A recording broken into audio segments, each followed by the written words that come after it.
This is Kevin Pruitt with another episode of Rising Tide Startups, and my guest today is Brit Boone. Brit, thanks for joining us on Rising Tide. My privilege to be here. Thanks, Kevin. So tell our listeners a little bit about Brit Boone, like where you are, what you're doing, a little bit about family, that type of stuff. Great. Well, I am in Podgorica, Montenegro, and I'm sure I don't need to explain where that is, but just for the one or two listeners that may not know, it is former Yugoslavia. So if you would go to Italy, go east across the Adriatic, and you will find Montenegro. Been a country for 13, 14 years now. It is an absolutely beautiful place. A bit more on that later, most likely. But I'm here with my family, married 25 years, two daughters. One just left home studying in Sarajevo, actually. Other is here with us. And so we've kind of been through this series of, maybe you can say I'm a serial startup guy or serial entrepreneur. So we've been here for about 6 years doing Menderbug and loving it along the way. So that's Brit. Okay, so I've interviewed over 100 people on Rising Tide, and they've yet to say I have a child studying in Sarajevo. You're the first. So I'm sorry, I got to unpack that a little bit. I mean, so we got an American young lady that just decided to study in Yugoslavia. Is this I mean, what was the attraction or the draw or the specific program? Yeah, well, there's a number of factors that play into that, but to cut it short, uh, so Sarajevo is former Olympic spot, right? Beautiful place, a very diverse capital of Bosnia-Herzegovina. And so we personally love it as a family. It's a great place to go to, but they had a university program there. She wanted to study genetics and bioengineering. And Wow. they have International Birch University, a little promo for Birch. They have a really good program there. It's a all English school. And so she's done some study of the local language, which she obviously had already studied here. But she is studying genetics and bioengineering, which I think, Kevin, is science or something like that. I'm Yeah, not sure I'll have to exactly. look it up later. Yeah. Yeah, but that's been good for her. She actually just became a demonstrator in the lab, or we might call it a teaching assistant. So she is in some microbiology, molecular something lab teaching other people how to do science, which is mind-boggling to me. But she's brilliant and a wonderful young lady. And I mean, the timely with the kind of the coronavirus issue going on. I mean, what a timely, you know, what a place to be at this time in history. I Yeah. mean, I'm sure that they're having, discussions and labs and forums around that particular thing. But but I actually called you to talk to you about Menderbug. I mean, I love the family background, but tell me a little bit about what Menderbug is and kind of the foundation under it. Well, Menderbug is, we're web-based, but we are seeking to develop rural tourism here in Montenegro and the surrounding region. We view it as a modular booking system. So our competitors would be Booking.com, Airbnb, that type of business, but there's something really unique here that we are trying to work with local partners in the villages and up on the mountains. And in that process, we take people into what I would call the real Montenegro. I view Montenegro as a village of villages. It has a gorgeous coastline, and so that's what people often will see.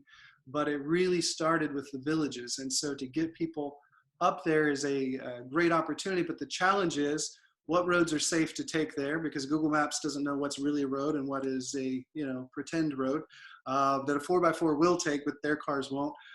Once they get there, how do they get food? These things. So we go in and work with partners, and we help them to coach them to prepare their homes, to put together organic foods that they're already growing, serving traditional dishes, and then making all of that available for clients. So they'll have a place to stay. They'll have the food that they can add on to their order so that they know what they're going to eat, because there's not KFC or a grocery store right Sure. down the Yeah.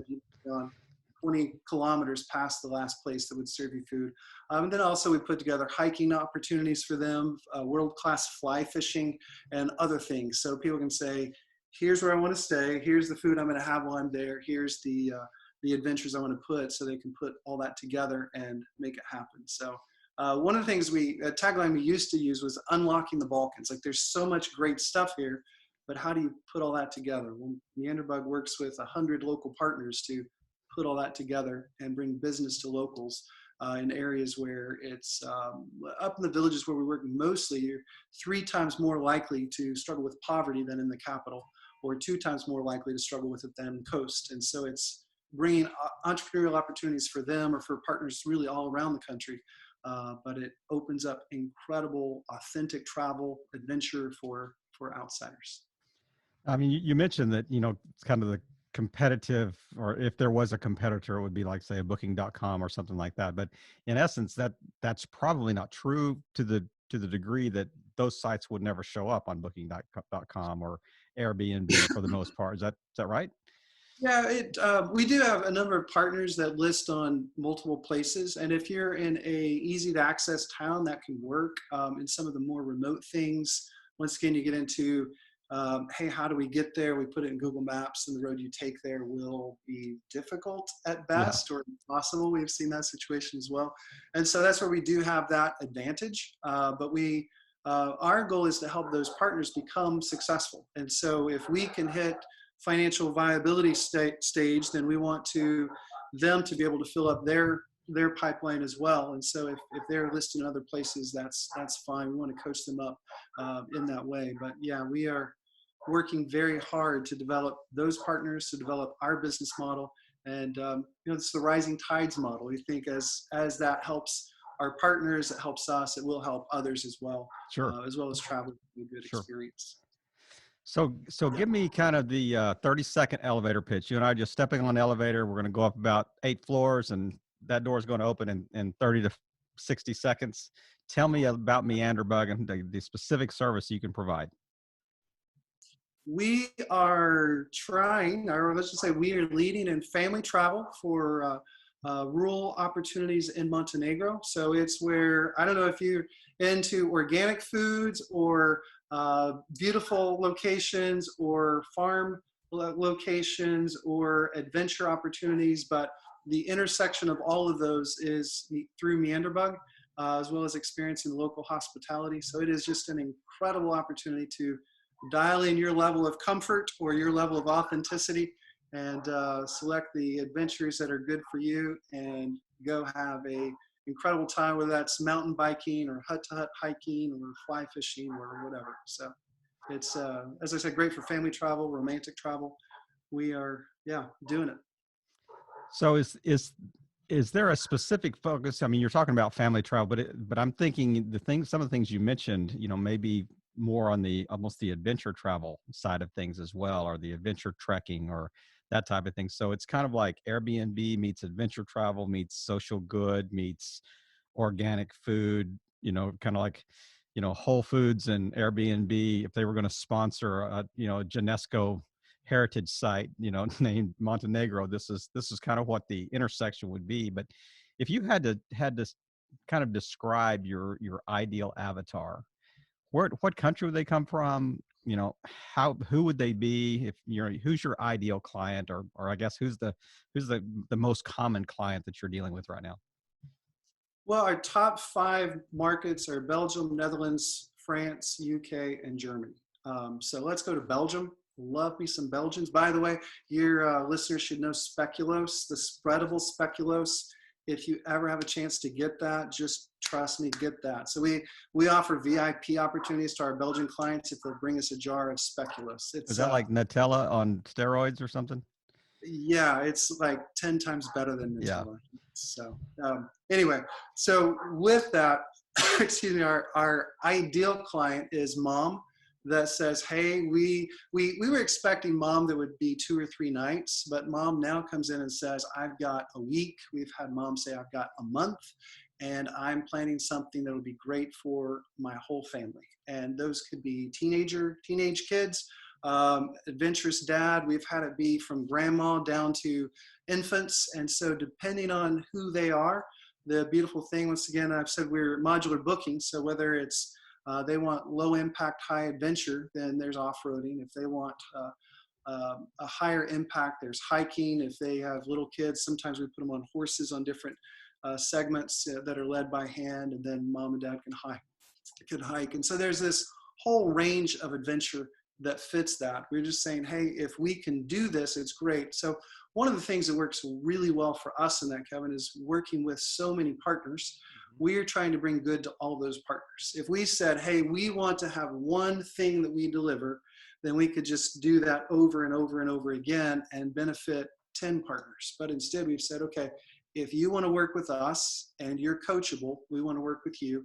And so let's find ways to rising tides, lift all the boats, if There you you will, go. to be able to create 100 new entrepreneurs. And that is enough for us until we can get 200 new entrepreneurs. Yeah. So for example, this week we signed 2 new partners, and that's kind of a pattern for us. So in that scenario, like this week, partners was a new farm stay, glamping site, was also a new farm to fork. So that's show up with the whole family, have a 2-3 hour dinner, everything, slow food, traditional. It's going to be the story of Montenegro, a lot of interaction if you want that for your family. So it's that thing where if you say, I'm wanting to do this for my family of adventurers, you can go as far off the road as you can imagine. Or if you said, hey, we want to keep this local and just be safe on this one, we can help you dial that in with swimming pools and whatever you're looking for. So are all of your partners that are in the, kind of the options that you have, the Airbnb type options that you have within Menderbug, are they all within Montenegro? Or are they in some of them are in different countries or in the Balkans? Or what's your kind of your geographic boundary right now?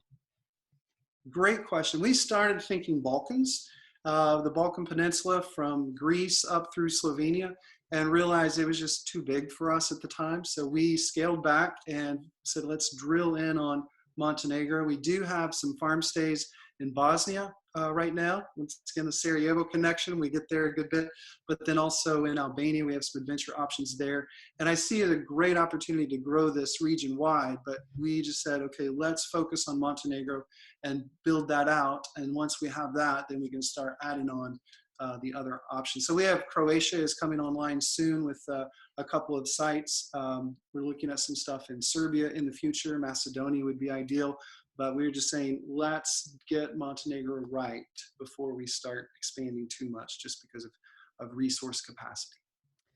So what do you see, and what have you historically seen is the biggest, I guess, hurdle or obstacle you've got to overcome? Is there an inherent bias? Is there an inherent fear? Is there an inherent just lack of knowledge about the area? I mean, are all those three, concerns of potential clients that might come through the site? And I mean, is it a steeper, I guess, education curve that you've got to overcome because of the area you're working in versus, a more traditional, more open Western, location? Or I don't want to lead you in your answer, but I mean, kind of walk me through that a little bit about as you've dealt with people that you've kind of pitched this idea to.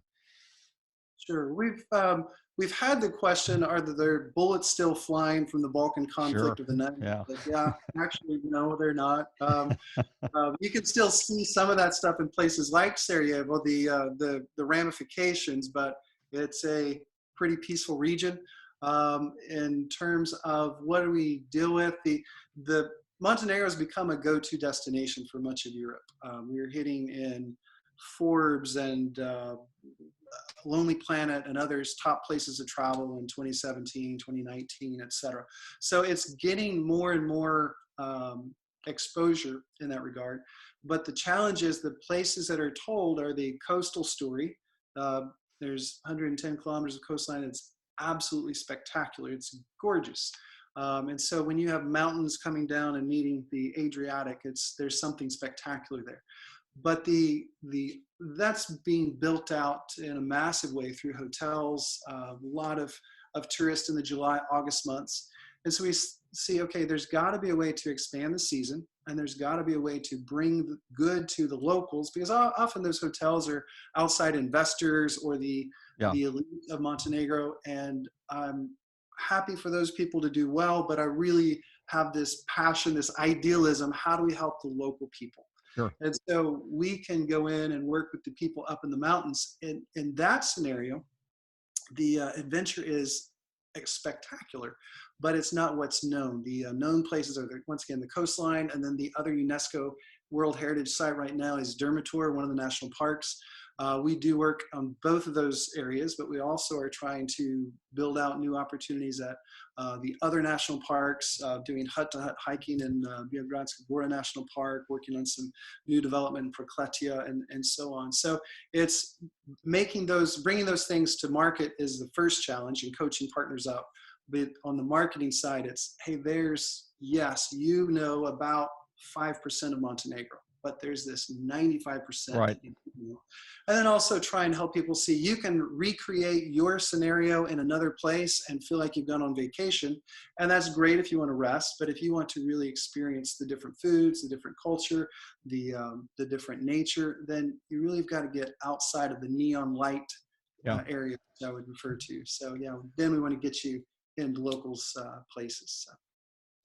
So I mean, as you were kind of painting that picture, I'm thinking that, you know, based on maybe your size, I mean, that this is true of virtually every startup. You have to differentiate yourself somehow from, say, the big players in the market. You know, you have to have something that, you know, what's your USP, what's your unique selling, you know, point. And yours is, I mean, that's your new tagline, we're the other 95%, you know. Yeah, You know, we're exactly. the 95% you don't know about, you know, type thing. But I love the way you kind of frame that. And, but it's interesting. So, you know, you kind of talked around this a little bit in the chat so far, but, you know, how does you know, a guy from Texas end up in Montenegro running a family style adventure, you know, tourism booking site? That's a great question. We are international at heart. So my wife is from Mexico. I'm from Oklahoma, or America, whatever, however you want to refer to that. But And with I just that, read we River just, embarrassed. I just read River dishonored your whole family. I'm sorry. yeah, Sooners. Uh, Maybe but that's a meeting lived in place. Texas. That's right. Yeah, exactly. So with that note, we've lived in other places. We lived in Moscow for 10 years, and we're back in the States through some consulting that I was doing. It was bringing me to the Balkans several times for the first time, but I came several times, and I saw these mountains. Once again, let me state, I'm from Oklahoma, where there are no mountains. Yeah, that's I right. see these Look, kids, a mountains. tree. Yeah, yeah. We have trees, a few, and a lot of That's right. plains, and some concrete. But yeah, so I see these mountains, and I look down, and there's this blue water that's just gorgeous. I'm like, I love this place, and I try the foods, and the foods are great, and the hospitality is super. And so I'm just like, there's so much good here. And as I would talk with locals, I would hear about so many challenges here. Like, where you see challenges, I'm seeing opportunities. And so I went home and told my wife, hey, there's this place called Montenegro, and I think we need to check it out. And so we Calling our did. name. And then the story of how we got into the mountains is we tried to do a website that was really just promoting traffic and travel advertisement, and that was not a great success for us. And so I'm sitting with a local friend, and he says, Brit, if you want to get into the real Montenegrin culture, you have to get into the Katuns. And I said, great, I'm in the Katuns. What's a Katun? He said, well, it's the traditional mountain huts that the shepherds would sleep in when they take their cattle up. And so the next week we were in a Katun and saying, okay, how do we put this together? And we started exploring rural tourism, and since have become one of the huge advocates for responsible tourism here, sustainable travel. And so it's just been a great fit for the things that we're about, the nature that we love, the foods, the people, and it's just allowed us to help move some things forward once again, for a number of partners. And it's been a fabulous fit. So we lucked into it, you might say. Yeah. How is have you had any interaction or connection with, say, the Montenegro Tourist Board, or have they helped you promote? Have they helped you, you know, kind of, you know, lowered some barriers for your entry into kind of the ecosystem, the business ecosystem there? Or, I mean, I've heard that Montenegro is pretty business friendly. Yeah. You know, on a scale of, you know, 0 to you can't do anything here. It's at least in the better half of that scale. Well, let me tell you, after starting a company in Moscow, the bureaucracy here is a breeze. It's just like dreamland. So sometimes people ask me, how easy was it? Like compared to what? So Right. yeah, that comparison, I'll take it every day. In terms of the local authorities, we do meet on a regular basis with the Ministry of Tourism. We've been able to help with some things there, including regulation, legislation for the cartoons that I've mentioned. What are the requirements? Also working with them right now to help our partners to come online in terms of getting registered, constantly working with partners to try to move towards a tax compliance with the overnight taxes. And so these things have been good. We also work with the NTO, the National Travel Organization, which is really Hmm. the promotional arm. We provide them with a bit of material when it comes to rural tourism so that they have that story to tell. Yeah. And so we try to keep moving that forward. Once again, I've said it's a 5% coast and this park, and 95% of the country is elsewhere. And so we're trying to help with that, to say, let's tell more of that story, let's get that out more.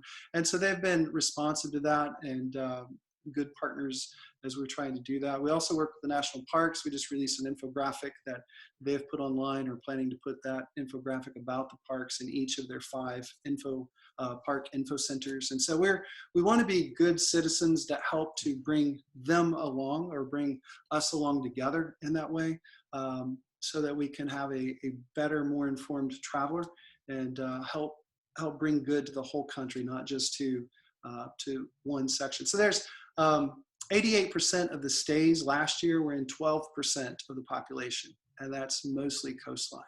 And so that's where we think we can help to improve that, along with some other partners. We have great NGO partners, and locals come alongside. So in answer to your question, yes to the Ministry of Tourism, yes to the NTO, but yes to so many more partners to take our small little team and be able to leverage that out Right. in a big. Right. So this kind of wrapping up here, but this is one of my favorite parts of the rising tide kind of interview spectrum is really when I just kind of step aside and just let the guest, really become kind of a professor. The whole idea of it's, we want to create segments called the Rising Tide Startup School.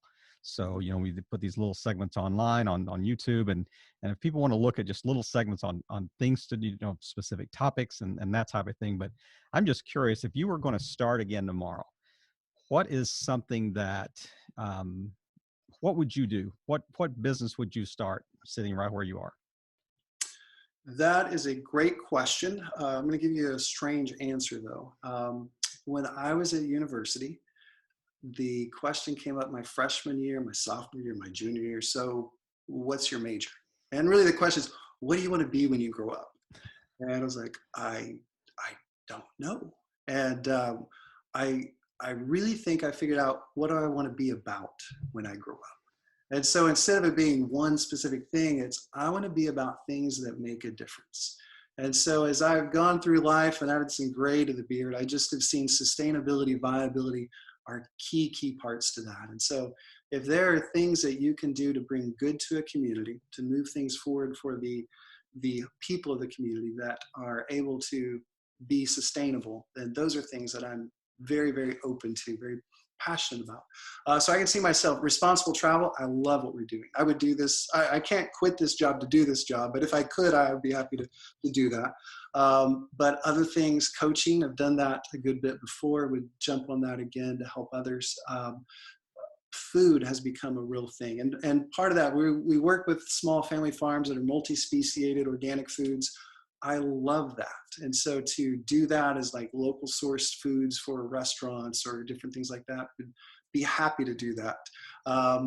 We've also talked about probably 10, 15 different restaurant concepts we would love to launch that I don't know that we'll ever get to it, but just different ideations on what could that look like. So things like that, but it would basically, Kevin, be things that make a difference, that are bringing good to the community, not just for a business. These are, lessons that you've learned kind of in this process. So if you were if you were speaking to somebody that's thinking about, man, I got to bust out of this cubicle. I have this real drive inside me to start something. what would be 2 or 3 really key crucial steps that you would kind of talk them through that are these, it doesn't matter what you do, these are absolute non-negotiables. These are the things that I would do if I was starting again tomorrow. Yeah. I would probably the three things I would give. One is figure out what you're going to be about. I see that there are several themes that any good story contains, and if you have those themes in your story, then there are things that can give you long-term passion. And so for those, if you have elements of justice, like for example, one of the things that I get really excited about what we do is we're creating economic justice for our partners, opportunities for them to be viable long-term in a changing market context. Things like that, beauty, reconciled relationships, or bringing healthy relationships. These types of themes, if you can say, hey, how is my enterprise going to bring good in these areas long-term? Those are the things that make me want to get up in the morning, that say, hey, I'm passionate about this. There are also things that I see my family wants to be a part of.